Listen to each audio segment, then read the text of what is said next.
Okay, this is the nested loop example that we did for homework, and we went over it in class. And so just to go through this, make sure that of course that you have less than or equal to 2 here, because I had originally handed out just less than 2, which wouldn't be good. And so it has to be less than or equal to 2. So the thing here that we're dealing with is a nested loop. Now we have count is 1, x hasn't been assigned yet, and y is 4, which actually we're never going to use this anyways. So now we have a while loop. In the while loop here, since 1 is less than or equal to 2, we're going to jump into the loop. Now the body of the loop, which everybody needs to know what that is, of the while loop goes clear from here to here. So every time that you go through this while loop, you have to do everything inside here.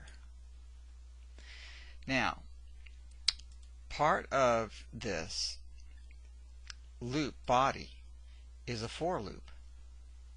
So you've got to, whenever you jump into the while loop and execute the while loop, you've got to execute this for loop. So the for loop has to be completed until it stops. So you treat the for loop as if it's the only code in the program. So you have to start it and you have to wait till it stops. And then you have these 3 lines of code that you have to execute. So you have to do that every time through the loop.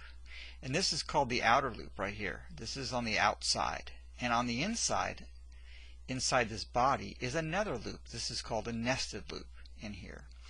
And so since 1 is less than or equal to 2, we jump into the loop and we engage the for loop first. Now x becomes 1, and then x is less than 3. So that's true, 1 is less than 3. So now we're going to jump into the loop. And so we are going to print count. So we're going to actually count, the value of count is 1, and the value of x is also 1. So remember, you've got literal strings in here. So you have count is the literal string, and then count the variable call. So, and the variable call says this is 1, and then you have for the string, and then x is values 1. So now what happens is you're done with this and you go into this end of the loop and go back to for. Remember, with a for loop, you got to go back to the 3rd section of the for statement and get the update on the variable. This is what allows the eventually for the loop to stop. And so x plus plus means x is 1, add 1 to x, so now x is 2.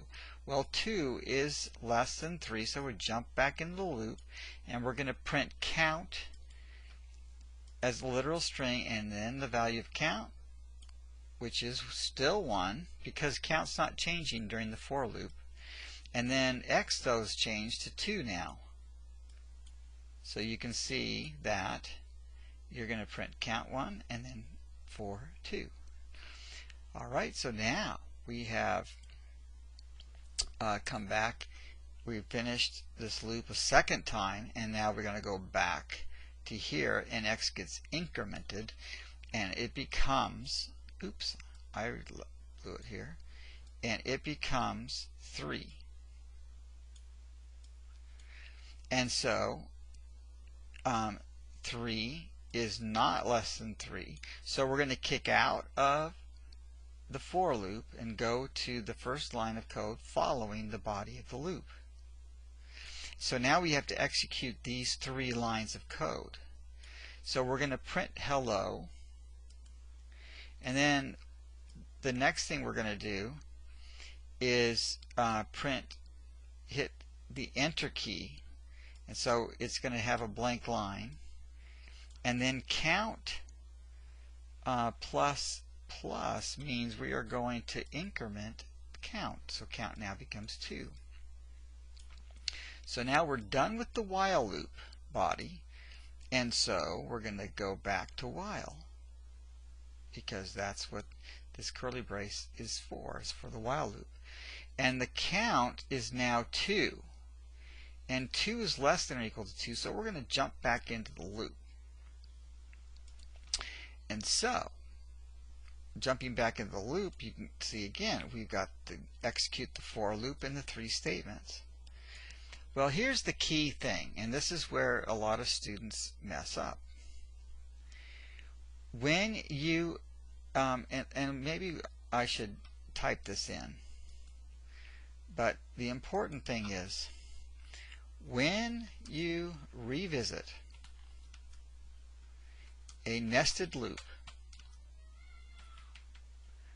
you must start all over. So we've already visited the for loop once, and then it stopped, and then we went on to the program and eventually came back, and now we're revisiting the for loop. And so the key issue here is you start all over, which means that to start all over means we've got to execute the first section of the for loop. And so now x becomes 4 all over again.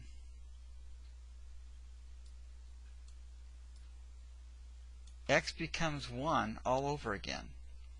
And so x is 1, so 1 is less than 3, jump into the loop. And so now we're going to basically do the same thing as we did before. The only difference is count, instead of count staying at 1, count is going to be 2. And then the 4 is going to be 4, 1, just like before. And then it's going to do count, which is 2 now. And then we're going to go to 4 is 2, because we're doing the exact same thing. X is always going 1, then 2. And then x becomes 3. So x became 2, and then now x becomes 3 as we come back around. And 3 is not less than 3, just like before, so we're going to kick out of the loop and print hello. And then a blank line. And there's your blank line. And then count is going to be incremented here. So we went here, here, here. Count is going to be incremented to become 3. And so we're at the end of the while loop, go back to while, and 3 is not less than or equal to 2. So now we kick out of the while loop. Well, the while loop ends down here, so we're going to go clear over to here and to the next line of code following the loop body. So now we're going to print literally count and the literal count, and then we're going to print the value of count. Well, count, notice, has changed to 3. So it's no longer 2. So some students have been putting count 2, and it should be count 3, and then done. So that's how this works. But again, the key issue is when you revisit a nested loop, one that you've already visited before that started and stopped, you come back and you revisit that loop, you've got to start all over. And that means you do the first section of the for statement. And that is the nested loop.